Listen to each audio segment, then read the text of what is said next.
Hey guys, welcome to weight loss diary. இன்றைக்கி diet பிளானில் breakfast, lunch, dinner நான் என்னென்ன எடுத்துக்கிட்டேன் பார்க்கலாம் வாங்க. இந்த வீடியோ உங்களுக்கு மட்டும் இல்லை, ஃப்யூச்சரில் எனக்குமே ஹெல்ப்பாக இருக்கும். ஏன்னு கேட்டிங்கன்னா, டயட்டில் இருக்கிறவங்களுக்கு இன்றைக்கி என்னென்ன சாப்பிட்லாம் அப்படின்றத யோசிக்கிறதே பெரிய விஷயமாக இருக்கும். அதை விட்டுட்டு நம்ம சேனல் ப்ளேலிஸ்ட்டுக்கு ஒன்ஸ் வந்தீங்கன்னா நமக்கு ஐடியா கிடச்சிரும். அதை அப்படியே ஃபாலோ பண்ணிவிட்டு போயிடலாம். டே ஸ்டார்ட் ஆகிறது எப்போவும் 1 கிளாஸ் வார்ம் வாட்டரில் தான். மிதமான சூட்டில் இருக்கக்கூடிய ஒரு பெரிய கிளாஸ் தண்ணி எடுத்து ஃபஸ்ட்டு குடிச்சிடுறோம். 1/2 hour 1 hour விட்டு இன்றைக்கி நான் ஆவாரம் பூ டீ தான் எடுத்திருக்கேன். ஆவாரம் பூ டீ பல நன்மைகளை தரக்கூடியது.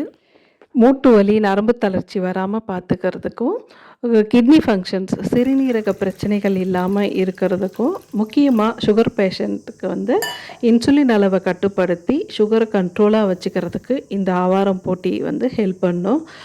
அதனால் சுகர் பேஷண்ட்ஸ் எல்லாருமே அடிக்கடி இந்த ஆவாரம் பூ டீ எடுத்துக்கிறது பெஸ்ட்டு. சுகர் இல்லாதவங்களும் எடுத்துக்கலாம். ஏன்னா இது தலை முதல் கால் வரை அவ்வளவு நன்மைகளை தரக்கூடியது. நெக்ஸ்ட்டு பிரேக்ஃபாஸ்ட்டுக்கு கருப்பு கவுனி அரிசி கஞ்சி எடுத்திருக்கேன். இது நைட்லலாம் நான் ஊற வைக்கிறதில்ல. மார்னிங் எழுந்திரிச்சு 1 hour பிஃபோர் தண்ணியில் வாஷ் பண்ணிவிட்டு ஊற வச்சுட்டு அதில் நிறைய பூண்டு சின்ன சின்னதாக கட் பண்ணி சேர்த்துருக்கேன். அது கூட கொஞ்சமாக வெந்தயம் சேர்த்து ஒரு 7-8 விசில் விட்டு எடுத்து இறக்கி வச்சுருக்கேன். அது கூட மற்றவங்களுக்கு செஞ்ச ரெட் பாஸ்தா 2 ஸ்பூன் அது வச்சுருக்கேன். இது ஒரு சின்ன பவுலில் கருப்பு கவுனி அரிசி கஞ்சி வச்சுருக்கேன். இதில் ஒரு 1/4 கிளாஸ் அளவுக்கு தேங்காய் பால் விட்டுக்கிறேன். ஒரு 1 ஸ்பூன் அளவுக்கு சுகர் சிரப், வெள்ளை சிரப்பு சேர்த்துக்கிறேன். நான் மார்னிங் 10 o'clock டீ காஃபி எதுவும் குடிக்கிறதில்ல. ஈவினிங் மட்டும்தான் ஒன்ஸ் குடிக்கிறேன். அதுவும் நோ சுகர் தான்.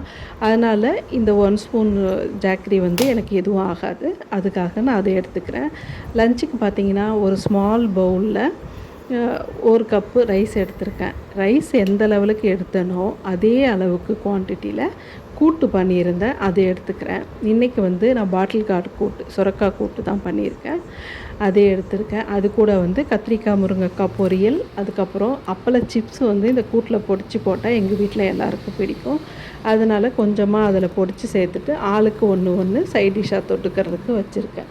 இவ்வளோ தாங்க லஞ்சு. நான் எப்போவும் எந்த கூட்டு பண்ணாலுமே நைட்டு டின்னருக்கு சப்பாத்தி செஞ்சுருவேன். மற்றவங்களுக்குலாம் வேறு ஏதாவது செஞ்சால் கூட அந்த கூட்டை வச்சு நான் அந்த 2 சப்பாத்தி வச்சு சாப்பிட்டு முடிச்சிடுவேன். இன்றைக்கி டின்னர் அப்படி தான் போச்சு. நெக்ஸ்ட் அப்டேட்டில் பார்க்கலாம். பாய்.